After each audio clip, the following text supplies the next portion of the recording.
Outlander Season 5's ending explained and what it could mean for Season 6. Wow. Just wow. The fifth season of time travel period drama Outlander drew to a close this week with twists and turns that even fans of the Diana Gabaldon books could not have possibly predicted. In one of the show's best seasons so far, the series saved some of the biggest shocks until last, and featured a season-best performance from Katrina Balfe as Claire. Read on only if you have seen all of Season 5, including the finale episode Never My Love, as there are spoilers ahead. Having settled in Fraser's Ridge in North Carolina, Season 5 began joyously enough with the wedding of Jamie, Sam Hugan, and Claire's daughter Brianna, Sophie Skelton, to historian Roger, Richard Rankin.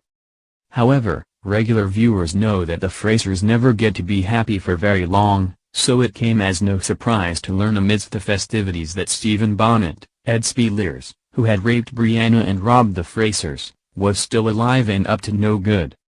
While Jamie wanted to hunt down his daughter's assailant, he was also obliged to form a militia to stomp out the rebel regulators, who just happened to be led by his own beloved godfather Murdoch, Duncan LaCroix.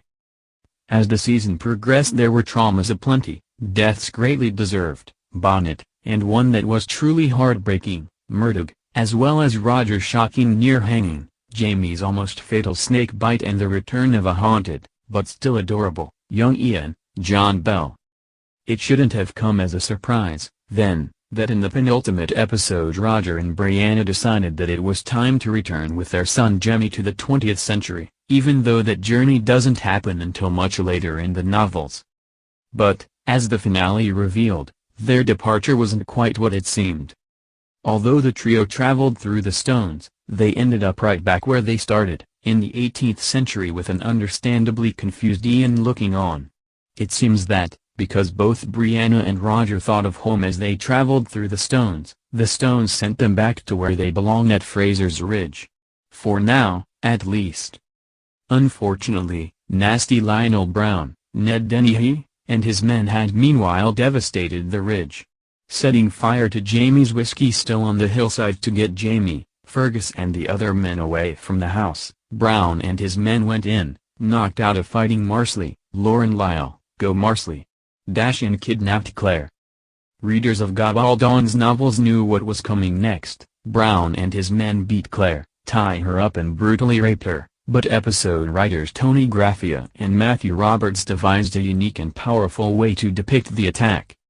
Rape has been shown in Outlander in past seasons. Before Stephen Bonnet's attack on Brianna in Season 4, Blackjack Randall, Tobias Menzies, attempted to rape Claire and Jamie's sister Jenny in the first season, before his brutal rape of Jamie in the Wentworth prison episode. But this depiction of Claire's assault is very different. While we see her being beaten, the rape by Brown, and it is hinted at, by others, is not as graphic as previous assault scenes but is just as upsetting. The camera cuts away from Claire, bound and bruised, and instead takes us to a fantasy that she is having, using it as a survival technique. As the 1967 song Never My Love plays, her dream takes her to a 1960s house, and there, around her Thanksgiving dinner table, sit Claire's family in 60s clothes, Jamie, Fergus, Marsley, young Ian, in army uniform, Jocasta and even Murdoch, Sob. Only Brianna and Roger are missing, stuck in holiday traffic, Jamie supposes. Katrina Balfe doesn't speak in these scenes but she is utterly mesmerizing, and watching the blissful life Claire imagines underlines the horrific thing that is happening to her in reality. Rape is a sensitive topic, and we did our research and we wanted to do justice to the material and not just play it in a kind of provocative or titillating way, Tony Graffia explained to Variety. It's not meant for that. And we had read that not just sexual assaults, but hostages, kidnapped victims, prisoners of war, they would often go somewhere else in their mind as a protection against what's happening to them physically. Claire's disassociated dreams contain lots of nods to key moments in her life, too. There is a vase on her sideboard that is just like the one she saw in a shop window in Inverness before she first traveled through the stones. An abstract painting on the wall looks like the house at Fraser's Ridge. At one point in her fantasy, Jamie wraps her in his tartan, just as he did when they first met, and he says the words, "You're shaking so hard it's making my teeth rattle," that he spoke when they first shared a horse on their way to Castle Leoch.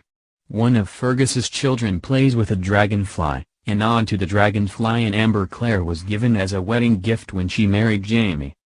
There is also an orange on a table, which is a reference to the fruit that the King of France gave her when she went to him begging for Jaime's release from the Bastille in Season 2. Tony Graffia explained the meaning of a reference to Elle.com. After Claire sleeps with the King of France to save Jaime's life, the last thing she does is pick up the orange and take it with her. It was a small gesture by Claire, a choice that symbolizes that she's leaving with her dignity. When faced with the choice of whether to kill Lionel in revenge, Claire flashes on the orange, and then her walking out with it, a symbol that she takes the high road. She's got a piece of herself that no one can ever take from her. She also imagines a rabbit, just as Jaime did when he lay on the field at Culloden, mourning the loss of Claire and hoping to die. The fantasy comes to an end, however, when Claire imagines Lionel Brown as a policeman appearing on her doorstep to tell her that Brianna, Roger and Jimmy have died in a car crash, Claire in the real world not knowing if they have safely traveled through the stones or whether she will ever see them again.